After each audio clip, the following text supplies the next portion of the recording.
So ಈಗ I think we are doing good on time. ವಾಸುಮೂರ್ತಿಯವರು ನಮ್ಮ ಕಮ್ಯುನಿಟಿ ಪ್ರಾಜೆಕ್ಟ್ಸ್ನ ಬಗ್ಗೆ ಅಪ್ಡೇಟ್ಸನ್ನು ಕೊಡಲಿಕ್ಕಿದ್ದಾರೆ.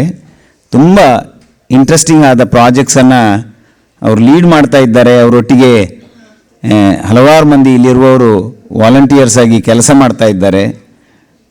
ಅದರ ಒಂದು ಸಣ್ಣ ಔಟ್ಪುಟ್ಟನ್ನು ನಾವು ಇವತ್ತು ಭೇದೋಜ್ಜೀವನ ಕೃತಿಯ ಬಿಡುಗಡೆಯ ಮೂಲಕವೂ ಕೂಡ ಕಂಡಿದ್ದೇವೆ. ಸೊ ವಾಸುಮೂರ್ತಿಯವರೇ, ದಯವಿಟ್ಟು ವೇದಿಕೆಗೆ ಬರಬೇಕು. ಹಲೋ, ನಮಸ್ಕಾರ ಎಲ್ಲರಿಗೂ. ಶ್ರೀ ಗುರುಭ್ಯೋ ನಮಃ, ಪರಮ ಗುರುಭ್ಯೋ ನಮಃ, ಶ್ರೀಮದಾನಂದ ತೀರ್ಥ ಭಗವತ್ಪಾದಾಚಾರ್ಯ ಗುರುಭ್ಯೋ ನಮಃ, ಸರ್ವೇ ಗುರುಭ್ಯೋ ದಾಸವರೇಣ್ಯೇಭ್ಯೋ ನಮಃ, ಶ್ರೀ ಸುಗುಣೇಂದ್ರ ತೀರ್ಥ ಗುರುಭ್ಯೋ ನಮಃ, ಶ್ರೀ ಬನಂದೇ ಗೋವಿಂದಾಚಾರ್ಯ ಗುರುಭ್ಯೋ ನಮಃ. ಎಲ್ಲರಿಗೂ ನಮಸ್ಕಾರ. ಎಲ್ಲ ಗಣ್ಯ ವ್ಯಕ್ತಿಗಳಿಗೆ ಮತ್ತು ಎಲ್ಲ ಮಿತ್ರ ಬಾಂಧವರಿಗೆ, ಬಂಧು ಬಾಂಧವರಿಗೆ ನಮಸ್ಕಾರ. ಇವತ್ತು ಒಂದು ಆದರ್ಶಪೂರ್ಣವಾದ ಪ್ರೋಗ್ರಾಮ್ನ ನೋಡಿದ್ದೇವೆ. ಇವತ್ತು ಯೋಗೀಂದ್ರ ಭಟ್ ಹೇಳ್ತಾ ಇದ್ರು, ಪೂಜೆಗೆ ಅಂದರೆ ಬರ್ತಾರೆ, ಬಟ್ ಜ್ಞಾನ ಕಾರ್ಯಕ್ಕೆ ಅಂದರೆ ಒಂದು 10 ಜನ ಕೂತಿರ್ತಾರೆ ಅಂತ. ಸೊ ಅದರ ಇವತ್ತು 200 ಜನ ಇಲ್ಲಿದ್ದೀವಿ. ಸೊ ಇದರ ಏನು ಮಹತ್ವ ಅಂದರೆ ಬನಂಜೆ ಗೋವಿಂದಾಚಾರ್ಯ ತತ್ವಗಳು, ಅವರ ಸಂದೇಶ, ಅವರ ಜೀವನ ಇಷ್ಟು 200 ಜನರನ್ನು ಒಟ್ಟುಗೂಡಿಸಿದೆ ಅಂತ ಹೇಳ್ತಾ ಇದ್ದೀನಿ. ಸೊ ಅದಕ್ಕೆ ಬನಂಜಾಚಾರ್ಯ ಗೋವಿಂದಾಚಾರ್ಯ ಮತ್ತೊಮ್ಮೆ ನಮನಗಳು. ಸೊ ಇದಕ್ಕೆ ಹೇಳೋದಾದರೆ ಈ ಥರ ಮಧ್ವ ಸಂಘಟನೆ, ದೈವಭಕ್ತರ ಸಂಘಟನೆ ಮಾಡ್ತಾ ಇದ್ದಿದ್ದು ಪತ್ತಿಗೆ ಸ್ವಾಮೀಜಿಯವರು ಮೊದಲನೇ ಬಾರಿ 97ನೇ ಇಸವಿಯಲ್ಲಿ ಬಂದಾಗ. ಸೊ ಅವಾಗೆಲ್ಲ ದೈವಭಕ್ತರೆಲ್ಲ ಸೇರಿ ಅವರ ಟೂರ್ನ ಅರೇಂಜ್ ಮಾಡಿದ್ವಿ. ಆವಾಗ it was done through email list. That was the revolutionary tool at that time.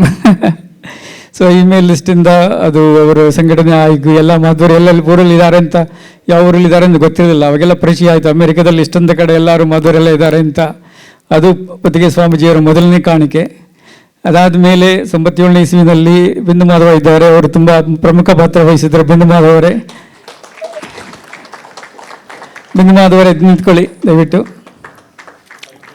ಕೇಳಿಸ್ತಾ ಇಲ್ಲ? ಅಲ್ಲಿದ್ದಾರೆ ಬಿಂದು ಮಾಧವರು. ಓಕೆ. ಅವ್ರ ಮನೆಯಲ್ಲಿ 98ನೇ ಇಸವಿನಲ್ಲಿ ಸ್ವಾಮೀಜಿಯವರು ಬಂದಾಗ ಬಾಲಾಜಿ ಹೆಬ್ಬಾರು ಹೇಳಿದ್ರು, ನೀವು ಮಾಧ್ವರ ಸಂಘಟನೆ ಮಾಡಬೇಕು ಅಂತ. ಆವಾಗ ವಿಶ್ವನಾಥ ಸಂಘ ಅಂತ ಶುರುವಾಯಿತು. ಸೊ ಅದು ಶುರುವಾಗಿ ಅದು ಮೊದಲ ಸಂಘಟಿತ ಪ್ರಯತ್ನ ಅದಾಯಿತು. ಅದಾದಮೇಲೆ ಸ್ವಾಮೀಜಿಯವರೇ 11 ಬಾರಿ ಇದು ಕೃಷ್ಣ ಬೃಂದಾವನವನ್ನು ಸ್ಥಾಪನೆ ಮಾಡಿ ಇನ್ನೊಂದು ಸಂಘಟನೆ ಇನ್ನೊಂದು ಲೆವೆಲ್ಗೆ ಕರ್ಕೊಂಡು ಹೋಗಿದ್ದಾರೆ. ಸೊ ಇಲ್ಲಿ ಇರುವ ಇನ್ಫ್ರಾಸ್ಟ್ರಕ್ಚರ್, ಈ ಹಾಲು, ಇದು ಮಂದಿರಗಳೆಲ್ಲ ನೋಡಿ ಸ್ವಾಮೀಜಿಯವರದು ಇನ್ನೊಂದು ಪುಣ್ಯ ಕಾರ್ಯ ನಮಗೆಲ್ಲರಿಗೂ ಅನುಕೂಲ ಆಗುವಂಥ ಮಾಡಿಕೊಟ್ಟಿದ್ದಾರೆ. ಮತ್ತೊಮ್ಮೆ ಪತ್ತಿಗೆ ಸ್ವಾಮೀಜಿಯವರಿಗೆ ಧನ್ಯವಾದಗಳು. ಹಾಗೆ ಶುರು ಆದಮೇಲೆ ಕೃಷ್ಣ ಬೃಂದಾವನ ಅನೇಕ ಒಳ್ಳೆಯ ಕಾರ್ಯಗಳನ್ನು ಮಾಡ್ತಾ ಇದೆ. ಆದರೆ ಕೃಷ್ಣ ಬೃಂದಾವನನೇ ಎಲ್ಲ ಕಾರ್ಯಗಳನ್ನು ಮಾಡೋಕ್ಕಾಗೋದಿಲ್ಲ. ಯಾಕೆಂದರೆ ಕೆಲವು ಸಮಾಜಮುಖಿಯಾದ ಕಾರ್ಯಕ್ರಮಗಳನ್ನು ಕೃಷ್ಣ ಬೃಂದಾವನ ಮಾಡೋಕ್ಕಾಗೋದಿಲ್ಲ. ಯಾಕೆಂದರೆ ಕೆಲವು ತೊಂದರೆಗಳಿರ್ತವೆ ದೇಶದಲ್ಲಿ. ಏಕೆಂದರೆ ಕಾರ್ಪೊರೇಷನ್ ಡೊನೇಷನ್ಸ್ ಬೇಕಾದರೆ ಅದು ರಿಲಿಜಿಯಸ್ ಇನ್ಸ್ಟಿಟ್ಯೂಷನ್ಸ್ಗೆ ಕೊಡೋಕ್ಕಾಗೋದಿಲ್ಲ. ಸೊ ಅದಕ್ಕೋಸ್ಕರ ಇನ್ನೊಂದು ಸಮಾಜಮುಖಿಯಾದ ಕೆಲಸ ಮಾಡುವ ಇನ್ನೊಂದು ಆರ್ಗನೈಸೇಷನ್ ಮಾಡಬೇಕು ಅಂತ ಬಂತು. ಅದಕ್ಕೆ ಕೆಲವು ಜನ ಸೇರಿಕೊಂಡು ORP ಚಾರಿಟಬಲ್ ಫೌಂಡೇಶನ್ ಅಂತ ಮಾಡಿದ್ದೀವಿ. ಅದು ಧಾರ್ಮಿಕ ಅಲ್ಲದ ಕೆಲವು ಕಾರ್ಯಕ್ರಮಗಳನ್ನು ಮಾಡ್ತಾ ಇದೆ. ಅದು ಕೂಡ ಯಾವುದು ಕೆಲವು ಕಾರ್ಯಕ್ರಮಗಳನ್ನು ಹೇಳ್ತೀನಿ, ಆದರೆ ಯಾವುದನ್ನು ಪ್ಲ್ಯಾನ್ ಮಾಡಿಲ್ಲ. ಆ ಕಾರ್ಯಕ್ರಮಗಳು ಅದಾಗದೆ ಹಿಂಗೆ ಮಾಡಬೇಕು ಅಂತ ಬಂತು. ಅದರಿಂದ ಅದನ್ನು ದೈವ ಸಂಕಲ್ಪನೆ ಅಂತ ಅಂದ್ಕೋತೀನಿ. ಅದು ದೈವ ಸಂಕಲ್ಪದಿಂದ ಅದು ಏನೇನು ಕಾರ್ಯಕ್ರಮಗಳು ಮಾಡ್ತಾ ಇದೆಯೋ ಅದೆಲ್ಲನೂ ಏನಮ್ಮ ಯಾವುದಕ್ಕೆ ಬರಬೇಕು ಅಂತ ಪ್ರೇರಣೆ ಆಯಿತು, ಅದನ್ನು ಮಾಡ್ತಾಯಿದ್ದೀವಿ. ಅನೇಕ ಕಾರ್ಯಕರ್ತರಿದ್ದಾರೆ. ಆಮೇಲೆ ಇವತ್ತಿನ ಕಾರ್ಯಕ್ರಮಕ್ಕೆ ಇನ್ನೊಂದು ವಿಷಯ ಹೇಳಬೇಕು. ಏಕೆಂದರೆ ಈಗಿನ ಕಾರ್ಯಕ್ರಮ ಬಹಳ ಚೆನ್ನಾಗಿ ಬರ್ತಾ ಇದೆ. ಇವತ್ತು ಬೆಳಗ್ಗೆಯಿಂದ ಜ್ಞಾನ ಕಾರ್ಯಗಳನ್ನು ಮಾಡಿದ್ದೀರಾ. ಆಮೇಲೆ ಹೊಟ್ಟೆಗೂ ತುಂಬ ಚೆನ್ನಾಗಿ ಕಾರ್ಯಕರ್ತರು ಒದಗಿಸಿದ್ದಾರೆ. ಈಗ ನನ್ನೊಂದು ಕೆಲಸ ಏನಂದರೆ ನೀವೆಲ್ಲ ನಿದ್ದೆ ಮಾಡದೇ ಇರೋ ಥರ ನೋಡ್ಕೋಬೇಕು. ಪ್ರಯತ್ನ ಮಾಡ್ತೀನಿ. ನೀವೆಲ್ಲರೂ ಒಂದು ಸತಿ ಕೈ ಮೇಲ್ಗಡೆ ಎತ್ಬೋದು. ಫಿಸಿಕಲ್ ಆ್ಯಕ್ಟಿವಿಟಿಗೋಸ್ಕರ 3 ಸತಿ ಮಾಡಿ. ಓಕೆ. ಸೊ ಸ್ವಲ್ಪ ಎಚ್ಚರಾಗಿರ್ತೀರ ಅಂದ್ಕೊಂಡಿರ್ತೀವಿ. ಆಮೇಲೆ ಈ ಕಾರ್ಯಕ್ರಮಕ್ಕೆ ಅನೇಕ ಕಾರ್ಯಕರ್ತರು ಸಹಾಯ ಮಾಡಿದ್ದಾರೆ. ನಿನ್ನೆ ರಾತ್ರಿ 50 ಕಾರ್ಯಕರ್ತರಿಲ್ಲಿದ್ದರು ಅಂತ ಕೇಳಿದೆ ನಾನು. ಅವರಿಗೆಲ್ಲರೂ ಮತ್ತೊಮ್ಮೆ ಧನ್ಯವಾದಗಳು. ಎಲ್ಲ ಕೆಲಸ ಮಾಡಿದ್ದಾರೆ. ಇದಲ್ಲದೆ ಫೀನಿಕ್ಸ್ ಇದರಲ್ಲಿ ಹ್ಯೂಸ್ಟನ್ ಮತ್ತು ಸ್ಯಾನ್ ಫ್ರಾನ್ಸಿಸ್ಕೋದಲ್ಲೂ ಕೆಲಸ ಮಾಡ್ತಾ ಇದ್ದಾರೆ. 4 ಕಡೆ ಈ ಕಾರ್ಯಕ್ರಮ ಆಗುತ್ತೆ. ಅವ್ರಿಗೂ ಕೂಡ ಧನ್ಯವಾದಗಳು.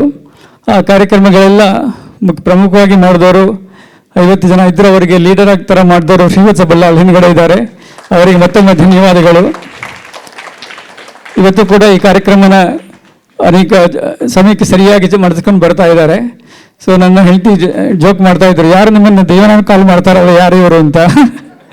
ಇಲ್ಲ, ಅವ್ರ ಜೀವನನೇ ಇದಾಗಿದೆ, 6 ತಿಂಗಳಿಂದ ಜೀವನನೇ ಇದನ್ನು ಮುಡಿಪಾಗಿಟ್ಟಿದ್ದಾರೆ ಅಂತ ನಾನು ಹೇಳ್ತಾ ಇದ್ದೆ. ಸೊ ಅದರಿಂದ ಅವರಿದ್ದರಿಂದ ಈ ಕಾರ್ಯಕ್ರಮ ರೂಪುರೇಷ ಬಂದಿದೆ. ಇವಾಗ ORP ಚಾರಿಟಬಲ್ ಫೌಂಡೇಶನ್ ಏನು ಮಾಡ್ತಾ ಇದೆ ನೋಡೋಣ.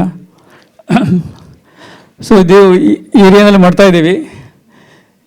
ಕೆಲವು ಅಫೋರ್ಡಬಲ್ ಹೆಲ್ತ್ ಇನ್ಶೂರೆನ್ಸ್ ಮಾಡಬೇಕು ಅಂತ ಕೆಲವು ಆಚಾರ್ಯರಿಗೆ ಕೋವಿಡ್ ಟೈಮ್ನಲ್ಲಿ ಒಂದು ನಮಗೆ ಸುದ್ದಿ ಬಂತು. ಯಾಕೆಂದರೆ ಕೋವಿಡ್ ಟೈಮಲ್ಲಿ ಎಲ್ಲರಿಗೂ ಹಾಸ್ಪಿಟಲೈಸೇಷನ್ ಎಲ್ಲ ಆಗೋಕ್ಕೆ ಶುರು ಆಯಿತು. ಆವಾಗ ಎಷ್ಟೋ ಜನಕ್ಕೆ ಹೆಲ್ತ್ ಇನ್ಶೂರೆನ್ಸ್ ಇರಲಿಲ್ಲ. ಆವಾಗ ಅಲ್ಲದೆ ಆಚಾರ್ಯರು ಹೆಲ್ತ್ ಇನ್ಶೂರೆನ್ಸ್ಗೆ ಸ್ವಲ್ಪ ಬೇರೆ ಒಂದು ತೊಂದರೆನೂ ಇದೆ. ಯಾಕೆಂದರೆ ಅವರು ಗೌರ್ಮೆಂಟ್ನವ್ರು ತುಂಬ ಲೋ ಇನ್ಕಮ್ನವ್ರಿಗೆ, ತುಂಬ ಅತಿ ಕಡಿಮೆ ಇನ್ಕಮ್ ಇರೋರಿಗೆ ಗೌರ್ಮೆಂಟ್ ಸಪೋರ್ಟ್ ಸಿಗುತ್ತೆ. ಆಮೇಲೆ ಮೇಲ್ಗಡೆಯವ್ರಿಗೆ ಅವರೆಲ್ಲ ಪ್ರೈವೇಟ್ ಇನ್ಶೂರೆನ್ಸ್ ಇಟ್ಕೊಂಡಿರ್ತಾರೆ. ಮಧ್ಯದಲ್ಲಿ ಒಂದು ಗ್ಯಾಪ್ ಇದೆ. ಈ ಆಚಾರ್ಯರು ಫಿಕ್ಸ್ಡ್ ಇನ್ಕಮ್ ಇಲ್ಲದೆ ಇರೋದ್ರಿಂದ ಅವರಿಗೆ ಇನ್ಶೂರೆನ್ಸ್ ಮಾಡ್ಕೊಳ್ಳೋಕೆ ಕಷ್ಟ ಆಗುತ್ತೆ. ಸೊ ಆ ಗ್ಯಾಪಲ್ಲಿ ಇಲ್ಲದೆ ಇರೋರಿಗೆ ಒಂದು 30 ಜನದಿಂದ ಶುರು ಮಾಡಿದ್ವಿ. ಇವಾಗ ಒಂದು 70 ತನಕ ಆಗಿದೆ. ಅದರಲ್ಲಿ ಒಂದು ಸ್ಲೈಡ್ ಡೀಟೇಲ್ಸ್ ಎಲ್ಲ ಹೇಳ್ತೀನಿ. ಅದೊಂದು ಕೆಲಸ ಮಾಡ್ತಾ ಇದ್ದೀವಿ. ಆಮೇಲೆ ವೇದಿಕ್ ನಾಲೆಜ್, ಸಂಸ್ಕೃತ ನಾಲೆಜ್ನಲ್ಲಿ ಪ್ರಿಸರ್ವ್ ಮಾಡೋದಕ್ಕೆ ಕೆಲವು ಸತಿ ಅದರಲ್ಲೂ ಕೆಲಸ ಮಾಡ್ತಾ ಇದ್ದೀವಿ. ಕೆಲವು ಭಗವದ್ಗೀತೆ ವೆಬ್ಸೈಟ್ ಪಬ್ಲಿಷ್ ಮಾಡಿದ್ವಿ ಬೇರೆ ಬೇರೆ ಲ್ಯಾಂಗ್ವೇಜಲ್ಲಿ ನೋಡೋದಕ್ಕೆ. ಅದ್ರ ಬಗ್ಗೆನೂ ಹೇಳ್ತೀನಿ ಇನ್ನು ಸ್ವಲ್ಪ. ಆಮೇಲೆ ಇದು ಬೇರೆ ಬೇರೆ ಈ ಥರ ಸ್ಪಿರಿಚುವಲ್ ನಾಲೆಜ್ ಹೆಂಗೆ ಇದೆ ಈಗಿನ ಶತಮಾನದಲ್ಲಿ ಹೆಂಗೆ ಇಟ್ಕೋಬೇಕು, ಮಧ್ವ GPTಯಿಂದ ಒಂದು ಕಾರ್ಯಕ್ರಮ ಶುರು ಮಾಡಿದ್ದೀವಿ, ಅದ್ರ ಬಗ್ಗೆನೂ ಹೇಳ್ತೀನಿ. ಆಮೇಲೆ ಕೆಲವು ಸತಿ ಸಾಂಸ್ಕೃತಿಕ ಕಾರ್ಯಕ್ರಮಗಳು, ಹರಿದಾಸ ಚಲನಚಿತ್ರ, ಅದಕ್ಕೆಲ್ಲ ಫಂಡಿಂಗ್ ಬರೋದಿಲ್ಲ ಮತ್ತು ಅದನ್ನು ತೋರಿಸೋದಕ್ಕೂ ತುಂಬ ಕಷ್ಟ ಆಗುತ್ತೆ. ಅದ್ರ ಬಗ್ಗೆನೂ ಸ್ವಲ್ಪ ಕೆಲಸ ಮಾಡ್ತಾ ಇದ್ದೀವಿ.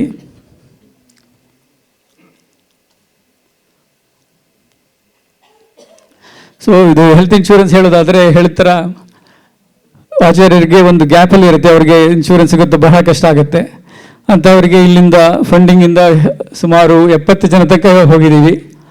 ಯಾಕೆಂದರೆ ಅವ್ರದ್ದು ಅದಕ್ಕೆ ಒಂದು $2,000 ಅಥವಾ $20 per month can give them health insurance. So 70 ತನಕ ಮಾಡಿದ್ದೀವಿ. ಅದನ್ನು 100ನ್ನು ಜಾಸ್ತಿ ಜನಕ್ಕೆ ಮಾಡಿದಷ್ಟು ನಮಗೆ ಗ್ರೂಪ್ ಇನ್ಶೂರೆನ್ಸ್ ರೇಟ್ಸ್ ಸೌಲಭ್ಯಗಳು ಸಿಗುತ್ತೆ. ಸೊ ಅದರಿಂದ ಇದನ್ನೆಲ್ಲರೂ ಕನ್ಸಿಡರ್ ಮಾಡಿ ಡೀಟೇಲ್ಸ್ ಎಲ್ಲ ಫ್ಲೈಯರ್ ಇದೆ, ಬೇಕಾದರೆ ಸಂಪರ್ಕ ಮಾಡಿ. ಇದನ್ನು ಒಂದು ಕಾರ್ಯಕ್ರಮ ನಡ್ಕೊಂಡು ಬರ್ತಾ ಇದೆ, 3 ವರ್ಷದಿಂದ ನಡ್ಕೊಂಡು ಬರ್ತಾ ಇದೆ. ಅನೇಕ ಜನರಿಗೆ, ಕೆಲವರಿಗೆ ಅನಿರೀಕ್ಷಿತ ಇಲ್ನೆಸ್ ಇರ್ಬೋದು ಅಥವಾ ಆಕ್ಸಿಡೆಂಟ್ಗಳಾಗುತ್ತೆ ಕೆಲವರಿಗೆ ವರ್ಷದಲ್ಲಿ. ಸೊ ಆಚಾರ್ಯರಿಗೆ ಗೊತ್ತಿಲ್ಲದೆ ಇರೋ ಥರ ಅವ್ರಿಗೆ ಎಕ್ಸ್ಪೆನ್ಸ್ ಶುರು ಆಗುತ್ತೆ. ಅದರಿಂದ ಇಂಥವ್ರು ಇನ್ಶೂರೆನ್ಸ್ ಕೊಡಿಸಿದ್ರೆ ಅವ್ರಿಗೆ ಈ ಥರ ಹೆಲ್ತ್ ಕಾಪಾಡ್ಕೊಳ್ಳೋದಕ್ಕೆ ಅನುಕೂಲ ಆಗುತ್ತೆ.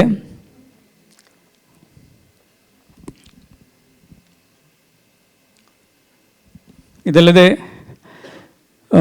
ವೇದಿಕ ಸಂಪ್ರದಾಯ ಇನ್ಸ್ಟಿಟ್ಯೂಷನ್ಸ್ ಎಲ್ಲ ಇದೆ, ವೇದಿಕ್ ಇನ್ಸ್ಟಿಟ್ಯೂಷನ್ಸ್ ಎಲ್ಲ ಇರುತ್ತಲ್ಲ, ಉತ್ತರಾದಿ ಮಠದ್ದಾಗಿರ್ಬೋದು, ಪತಿರಿಗೆ ಮಠದ್ದಾಗಿರ್ಬೋದು, ಸಂಪ್ರದಾಯದ ಶಾಲೆಗಳಿದೆ. ಅದಕ್ಕೂ ಧನ ಸಹಾಯ ಮಾಡೋಕ್ಕೆ ಕಾರ್ಯಕ್ರಮ ಆಯೋಜಿಸ್ಕೊಂಡಿದ್ದೀವಿ. ಆಮೇಲೆ ಅನೇಕ ವರ್ಕ್ಸ್ನ ಟ್ರಾನ್ಸ್ಲೇಷನ್ ಆಫ್ ಭಗವದ್ಗೀತಾ ಒಂದು ವೆಬ್ಸೈಟ್ ಕ್ರಿಯೇಟ್ ಮಾಡಿದ್ದೀವಿ, ಡೀಟೇಲ್ಸ್ ಇದೆ. ಅದು ಬನ್ನಂಜಿ ಅವ್ರದ್ದೇ ಭಗವದ್ಗೀತೆಯ ಸರಳ ಅನುವಾದ ಮಾಡಿದರು. ಅದನ್ನು ಉಪಯೋಗಿಸ್ಕೊಂಡು ಕನ್ನಡ, ಇಂಗ್ಲೀಷ್ ಮತ್ತು ಬೇರೆ ಬೇರೆ ಎಲ್ಲ ಪ್ರಪಂಚದ ಎಲ್ಲ ಲ್ಯಾಂಗ್ವೇಜಲ್ಲೂ ಮಾಡಿದ್ದೀವಿ. ಗೂಗಲ್ ಟ್ರಾನ್ಸ್ಲೇಟ್ ಉಪಯೋಗಿಸ್ಕೊಂಡು ಅದು ವೆಬ್ಸೈಟ್ ಇದೆ. ಯಾರು ಬೇಕಾದರೂ ಶ್ಲೋಕ ಸುಲಭವಾದ ಅರ್ಥ ಬೇಕಾದರೆ ವೆಬ್ಸೈಟ್ಗೆ ಹೋಗಿ ಯಾವ ಭಾಷೆಯಲ್ಲಿ ಬೇಕಾದರೂ ಈ ಶ್ಲೋಕದ ನಂಬರು ಅಥವಾ ಈ ಅಧ್ಯಾಯದ ನಂಬರ್ ಹಾಕಿದ್ರೆ ನಮಗೆ ಭಗವದ್ಗೀತೆ ಸುಲಭ ಅರ್ಥ ಸಿಗುತ್ತೆ. ಅದು ಬನ್ನಂಜಿಯವರು ಮಾಡಿದ್ದ ಕೆಲಸನೇ. ಆಮೇಲೆ ಇನ್ನೊಂದು ಬನ್ನಂಜಿಯವರಿಗೆ ಪ್ರಿಯವಾದ ವರ್ಕ್ಸ್ ಉಷಾಹರಣ ಅಂತ ತ್ರಿವಿಕ್ರಮಾಚ ಪಂಡಿತಾಚಾರ್ಯರು ಮಾಡಿದರು.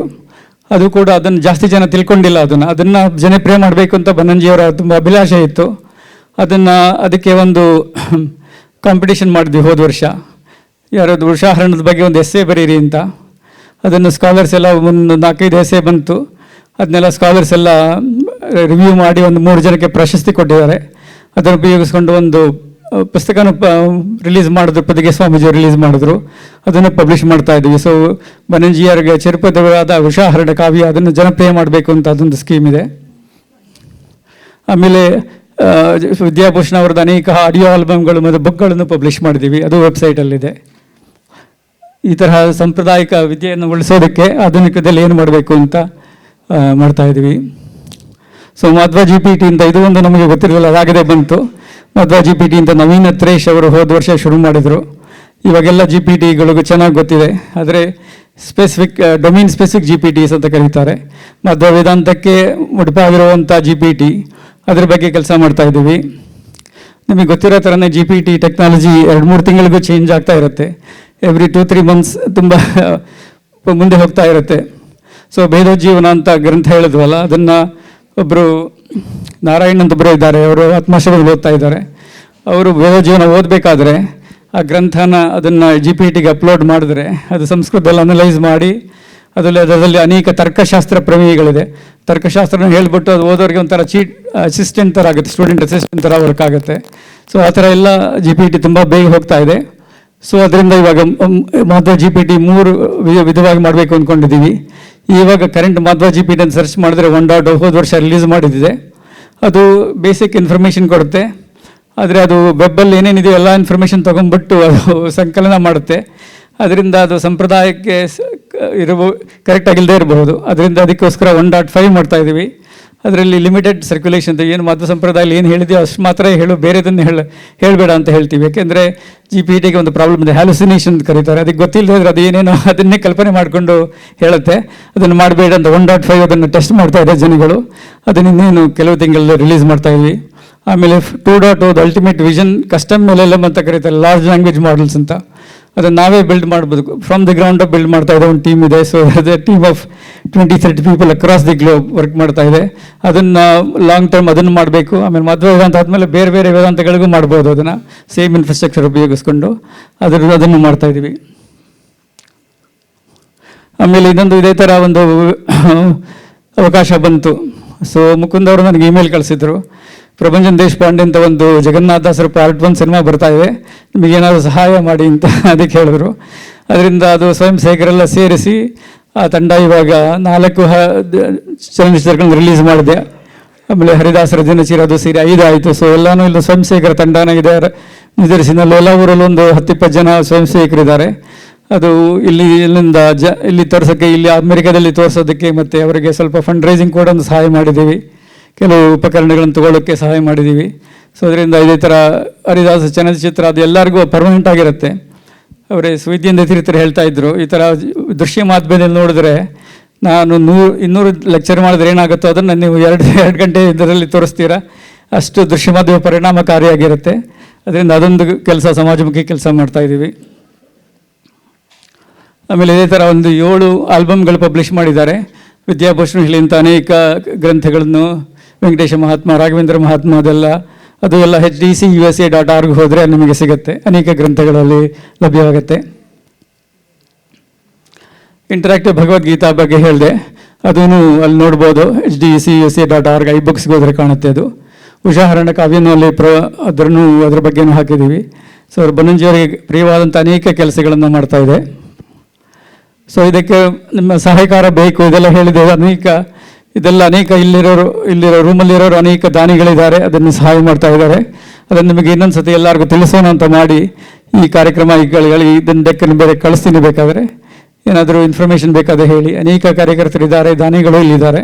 ಅವರಿಗೆಲ್ಲ ಮತ್ತೊಮ್ಮೆ ಧನ್ಯವಾದಗಳನ್ನು ಹೇಳಿ ನಾನು 2 ಮಾತುಗಳನ್ನು ಮುಗಿಸ್ತಾ ಇದ್ದೀನಿ. ಧನ್ಯವಾದಗಳು.